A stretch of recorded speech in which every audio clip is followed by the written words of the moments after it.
Good evening, respected viewers. So I'm George from Ireland, talking about this latest Russo-Ukrainian war, which started some 6 days ago. And it was shocking to see Vladimir Putin's announcement when he announced the invasion, or now the Russian media have to call it the special military operation. They're banned from using the words invasion and war. So part of his broader war on truth. But anyway, he was expectorating odium when he spoke about it. This is visceral for him. It's deeply personal. It's possible that his mind is befogged by this pharmacological cocktail he might be taking for Parkinson's disease and or cancer. So he is it's really a gut instinct for him that he just has to destroy Ukraine as a state. At some level, he's never accepted Ukrainian sovereignty. He's been increasingly overt about that. And actually, before Putin came along, Ukraine and Russia had good relations. In the 1990s, despite their travails, these countries enjoyed very fraternal relations. It was all cordial, good cooperation. It's only Putin wrecked that, attempting to murder President Viktor Lukashenko in about 2003, poisoning him.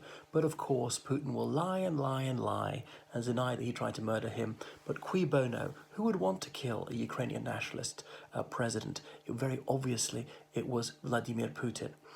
So Vladimir Putin has really poisoned more people around the world than anyone else I can think of.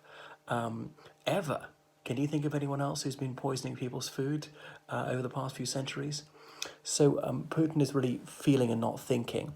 So people say, has he become a bit deranged in lockdown? Obviously, at 69, a bit of mental declension might set in.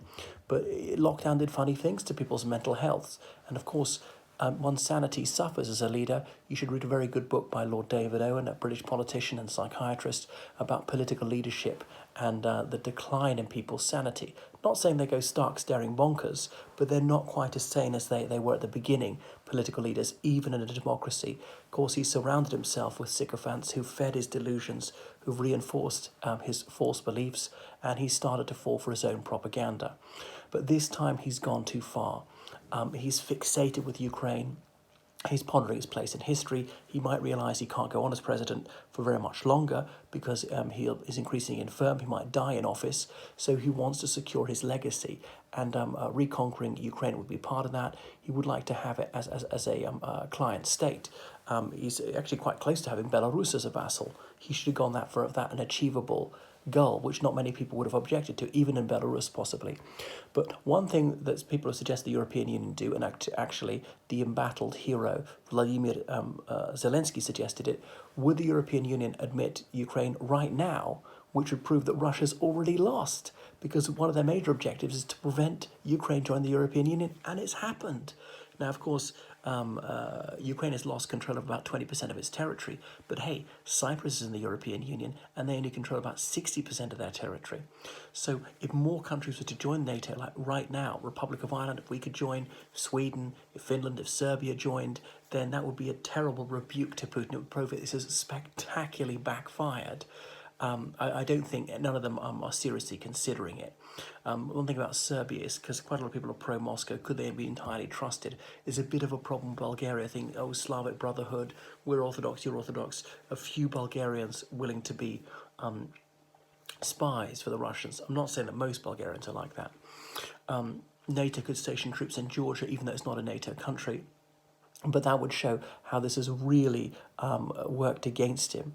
So more weapons being shipped to Ukraine, javelins, artillery, surface-to-air missiles, Stingers, which are these man-portable ones. They can fire, take down a helicopter or slow-flying aircraft, anti-ship missiles. Some of this has been provided, but it's not really telling. But they could give them rocket systems which could hit Moscow, wherever. Really up the ante. And so these Western countries with the arsenal of Ukrainian democracy, but there were certain rules in the Cold War, when the Korean War, though obviously the Soviets are supplying the North Koreans, Western countries did not attack the Soviet Union. Putin doesn't want Ukraine to be free. Exactly, as an example of the Russian opposition, it would be a very dangerous precedent. There are too many of these, Latvia, Lithuania, Estonia, countries with really no natural resources, tiny countries, and they're richer than Russia. Not only are they richer per capita, but because they're more equal societies, the average person in the Baltic republics is much richer than the average person in Russia because they have good governance, because they have fair elections and free speech, and they have an independent judiciary, and it's worth investing there. And the wealth is not all stolen by a tiny coterie of kleptocrats around the dictator. And so Russians will say, well, why can't we have this? And life could be so much better for Russians. And Russians have been living in relative poverty. Hundreds of billions of dollars have been spent on a huge upgrade to the military over the past 20 years, and they're having trouble defeating Ukraine, despite outnumbering them 4-1, and despite in heavy weapons outnumbering them by 10-1. So I don't doubt that in the long run, sheer weight of metal can tell. The Russian army is really only just getting going. There's that huge 40-mile long armoured column reaching Kiev. Putin is making you afraid. Well, I mean, I'm a bit worried too. We're saying, reminding us that he's got these nuclear weapons, is putting his nuclear forces on a high alert. And that's scary, thinking, no, surely he's not mad enough to launch. But I don't know. He's done a lot of things people think he wouldn't do. Putin doesn't have genuine security concerns about NATO, Ukraine pressurising Russia in the future. Well, first of all, NATO's never attacked a nuclear-armed country. They've very rarely used their force as NATO, individual NATO countries, but not as NATO as such. Okay, there was Afghanistan, an operation which even Russia approved and expedited, giving briefings to NATO officers about their experience in Afghanistan and encouraging Central Asian countries to let NATO countries use their air bases and so forth. And obviously Russia voted for the bombing of the Gaddafi regime in Libya, which they conveniently forget. The liberation of Iraq, that was pursuant to UN Security Council resolutions that Russia voted for.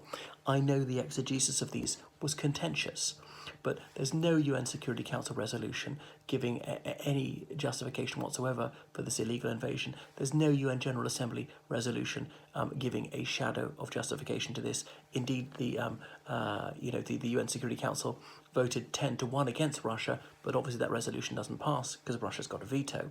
Had only 3 countries to be neutral, so the Chinese did not take their side. And this has really not worked for Putin. He's united the Ukrainians like never before. He thought they might be welcome, they might capitulate, but they haven't, because of course previously he invaded Donbass, Luhansk and Crimea, regions where Russian soldiers were welcomed, not the rest of Ukraine, even if they're Russian speaking, even if they're ethnically Russian. Some of them still don't want part of the Russian Federation, realize that the Ukraine is moving in the right direction, is a free country, and could join NATO and or the EU. So the United Kingdom's talked about stopping buying oil from Russia. If Putin is in power for 10 years, it'll batter the Russian economy. Well, exactly. I mean, they've already taken a hit. They've already lost hundreds of billions of dollars even the past 5 days. Their currency has lost so much value, gone from, say, 90 to the pound to about 130 to the pound. The inflation is galloping. They're up to 20% interest rates. They've been cut off from SWIFT. I don't know if Western Union has cut them off. They're not going to be able to buy microchips, transponders. That's going to screw over a lot of their industries. Their airlines are going to go bust. They can't fly to the European Union, the United States or Canada. Those are about half of their destinations, and on and on and on. And who to invest in Russia? They're going to get virtually no tourists going there. The war is going to cost them quite a lot on just buying more weaponry and things like that. And this is just the beginning. The European Union countries are still buying their oil and gas, but that might end. So Putin's monomania is blatant. He's always been a megalomaniac. The vastest land mass in the world isn't enough for him. Russia does not need more land. It's got real problems to sort out. You've seen his insensate bloodlust. He's already illegally occupying the territory of 3 other sovereign states. He's intervened in Syria. And I know Assad is not as bad as his foes, but Russia has used chemical gas attacks to kill huge numbers of civilians time and again. I know civilians always get killed in war, but I mean, that would be collateral damage. It'd be better if they weren't killed in war. If you can try and minimize civilian casualties. But chemical gas attacks, you know that you'll kill huge numbers of civilians. It is indiscriminate because it kills everybody within a few square miles. So the pitiless barbarism of Putin is laid bare. So he is merciless, and he sings the praises of Stalin, should tell you all you need to know. But Stalin was at least an intellectual. Stalin could at least speak another language. So Putin is part of the tyrant's trades union. You see which dictators he's backed by. This is the same as the Cuban Missile Crisis. You should be aware of this, as Putin has been openly admitted his intentions with Ukraine. Okay, I don't have a solid source. I mean, there's some open source evidence that Putin's got Parkinson's, so that's conjecture. I could be mistaken. There are some symptoms, but that could be something else. But the thing is, it's a bit worse than the Cuban Missile Crisis because, in terms of conventional forces, the Soviet Union and the United States were about evenly balanced. And remember, the Soviet Union it was bigger than Russia. Russia had about half the population of the Soviet Union. Moreover, they obviously had various satellites, Warsaw Pact countries, and Russia's really only got one solid ally, and that's Belarus. I don't think the other CSTO countries would come to their aid. So nuclear weapons are the great equalizer. Because of their relative deficiency in conventional forces, you've seen how poorly they performed in Ukraine. That makes it all the more tempting to use nuclear weapons. They talk about battlefield nuclear weapons just to take out a city like Kiev or something similar. So their economy is reeling and say, well, we can sell our oil and gas to China, but the Chinese will stiff them. The Chinese will drive a very hard bargain. They won't pay $100 a barrel, saying you got no choice now. You're going to have to pay a lot. Well, there are other things about Putin's face puffing up. There could be other drugs and a slight tremble. Maybe I'm wrong. He might not have Parkinson's at all. He might have something else. The 2014 election in Ukraine, which ousted the pro-Russian leader, if Ukraine adopted a Finland-style policy, they wouldn't be in this mess. Well, they wouldn't, but they'd have a pro-Moscow president, and the mess is actually Russia's fault for invading them. Ukraine has the absolute right to determine its own foreign policy and defense policy. They have the absolute right to form a military alliance.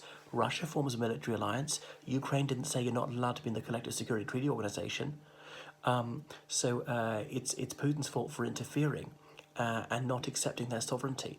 Should Ukraine not accept Russian sovereignty, saying, no, you belong to us?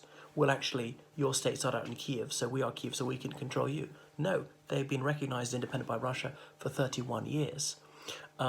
So it's Russia's unacceptance of Ukrainian independence is the problem, not Ukrainian independence. So about 20% of Russia's economy is on the sale of hydrocarbons.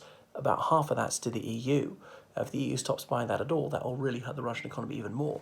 But what's the European Union going to do for energy? Because about 30% of the European Union's energy comes from Russia. But also Russian metals and Russian food, which are exported. The banking sector has been hit a lot by being cut off from SWIFT, by being unable to raise capital abroad. And the Central Bank of Russia has been hit. And obviously, as I say, their airlines are going to go bust. But if you're a landlocked power like Russia, well, landlocked power, hello, have you heard of the North Atlantic? How about their northern ports, their Baltic ports, and indeed their Pacific Ocean? The Ukrainians bent over backwards to facilitate them, saying, you can keep your Black Sea fleet here. Anyway, well, exactly. I'm afraid to say the Russian government has lied and lied and lied again. This huge military build-up is no threat to anyone, and then start threatening Ukraine at the same time. We'll take military technical action if you don't give us what we want, and then promising that they would not invade, and then invading within hours of the last time they said that. So they've lied and lied, saying that Zelensky is a drug addict, no evidence of that, saying that he's a Nazi, and calling it a junta when it's actually a democratic government. Putin's the one leading a junta. So they're facing a lot of economic troubles, and it's 100% Vladimir Putin's fault. He was warned not to do it. I suppose he thought the EU was bluffing, and he'd call their bluff. But he might face mass disorder if wages aren't paid on time, back to the bad old days of the 90s. So obviously Russia's launched cyber attacks on Ukraine and other countries for a long time. I don't know why NATO is not hitting back. Go on NATO on a cyber counteroffensive and just shut down their government, Ukraine, something like that. You could shut down their electricity, their water, their gas, their telephone system, all their government computer networks. But maybe NATO doesn't want to use that unless it's an actual NATO war, not use it on behalf of Ukraine. But this is a special military operation. Putin says the Russian media have to call it that. And they're talking about a law in Russia that 15 years for one wrong word about this Ukraine conflict. If you say something he doesn't like, that'll be 15 years in jail. That's worse than Stalin. I mean, I know that Stalin killed millions of people, but even for one word, you weren't sent to the Gulag for that long. And they're talking about reopening the Gulag and saying, oh, it was so good, it allowed people to improve. If Gulags are so wonderful, I wonder why the elite don't go there. I mean, hundreds of thousands of people died in the Gulag for overwork, of malnutrition, of lack of medical care, of inadequate shelter. It was a viciously sadistic system, cruel system. It was so savage that some people thought Nazism wasn't by comparison. Obviously, they were wrong. Nazism was even worse. But it's actually the USSR started gassing people first in the 1930s, not on a huge scale. They usually shot them. So the FSB, that's Russian intelligence. They've got offices in historical and scientific institutes to police ideological conformity, promote the big lie that Ukraine's not really a country. So to check the US officially Orthodox, and of course, then there's the Orthodox Church. So, and one of Putin's arguments is saying, well, we're Orthodox Christians, the Ukrainians are Orthodox Christians, so we can kill them out of Orthodox brotherhood. How does that work? I mean, one Catholic country, we can kill another Catholic country. Yeah, well, that's religious solidarity for you. But the dark and sinister hirsute and oleaginous figure of the Archpatriarch Kirill is behind it. And of course, he's more or less blessing the guns of Putin's soldiers. And it's terribly sad because they're not bad people. There's some Russian soldiers I considered friends. I'm not remotely Russophobic. No nationality is bad. There's lots admirable in Russian culture. Much though I abominate Putin, I recognize even he's accomplished a few things for Russia in the economic sphere, getting people paid on time, but that might not happen anymore. So up until now, though he's been, yes, he's very evil, he was coldly calculating. He exercised clinical judgment, he would size up his opponent, he would carefully prepare the ground, marshal his forces, wait for the propitious moment, leave his options open to the last minute, and then strike quickly. Present the world with a fait accompli is already done now. We've already taken Crimea now. It's too late to turn back. I think the world will shrug its shoulders and just accept it, and he won't have to retreat. And that's worked for him a few times, but he's losing his touch. He's also becoming predictable. He used dissembles a lot, and then of his moves over the last few months were peremptory towards this, lowering oil and gas supplies to the European Union, making them vulnerable to being cut off. And of course, he timed it badly. He should have done it going into winter, not coming out of winter. But his acidity is obviously plain to see in that he misread the mood, and he didn't realise that the European Union was serious about sanctions at this time, and that there's a lot of fighting spirit in the Ukraine, and his scurrility is not working. Now, but in the long run, yes, he can defeat Ukraine, but I mean, how many troops is he willing to lose? The Ukrainians admitted to over 100 combat deaths. They claim the Russians have suffered 5,700 combat deaths. I take that with a fistful of salt. I really don't think the Ukrainians have killed 57 times more Russians than the Ukrainians have been killed. I mean, it's going badly. It's not going disastrously for the Russians, but they'll soon be mired in a partisan war. NATO could turn this into an Afghanistan situation for the Russians. I mean, I know NATO ultimately wasn't successful in Afghanistan, but for a time they controlled half of Afghanistan. The Soviets never controlled very much of it, despite suffering far more deaths. And despite having really no ethical limit, could deliberately kill huge numbers of civilians, kill their flocks to starve them into submission, and it looks like starving Kiev into submission is the objective. Eventually, Zelensky won't be able to take it, seeing so many children die of starvation. But they're trying to kill him. And there's this rumour that he sent 400 mercenaries, Putin sent 400 mercenaries to kill Zelensky, and they'll get a big reward for that. Now, much though I abominate Putin, I can't blame him for that, actually, if you are in a war, because the president is head of the armed forces, and so therefore is a legitimate target. But the trouble is, the same's got to be said of Putin. You wear a military uniform sometimes, you head the armed forces. Well, if you're allowed to kill soldiers in wartime, that's got to include him. Anyway, so Putin's been making these very dire threats about his nuclear button. You think if it comes to it, surely he's not that unhinged, but I'm not sure anymore, actually, because he's so furious about this. If he's stung with humiliation, there's no telling what he might do, but you think someone as Camarilla might stop him, talk him out of it. You can't dissuade him, oust him. But the trouble is they're selected for their civility, not their competence. And because of their slavish devotion to him, they might actually egg him on. And they fed his delusions. I think his co-evils share his Weltanschauung. You might see the Russians repeating it, what they did in Grozny out of frustration, very much so. Just try and pulverize a city, pummeling it with artillery, rather than going in. I mean, how else would you do it? Suppose you could have some combat attacks, and that's going to cost you more casualties. There could be some sort of United Nations mission. A neutral country, India, voted to abstain. Could they go in and evacuate civilians, provide food or something like that? Would Russia accept that? Probably not. So anyway, so the world is on the side of Ukraine, but you might Ukraine say, well, that's fat, not that good they're doing us. But all these weapons provided at the Polish border to Ukraine, you can drive those to Kiev in 6 hours.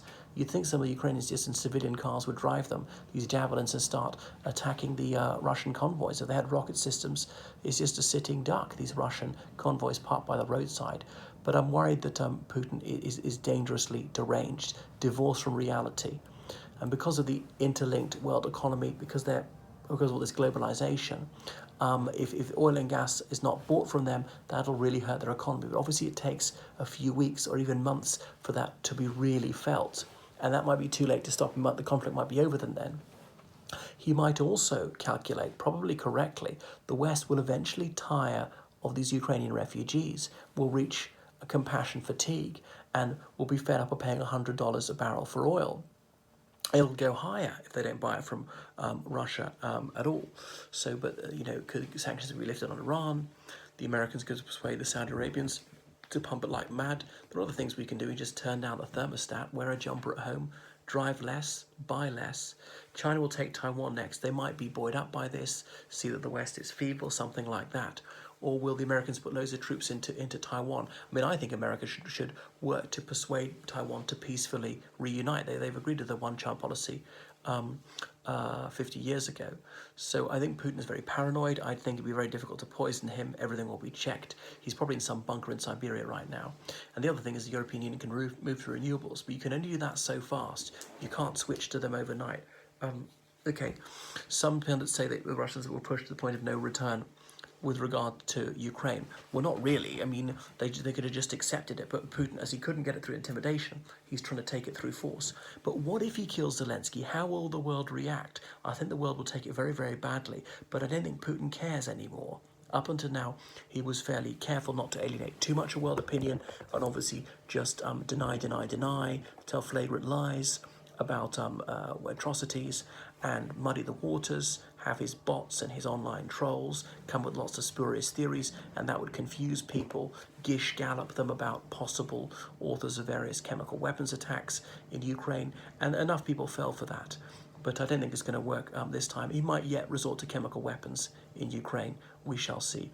Anyway, it's a terrible tragedy, and a lot of good people are going to die on both sides, and they're not bad people, Russians.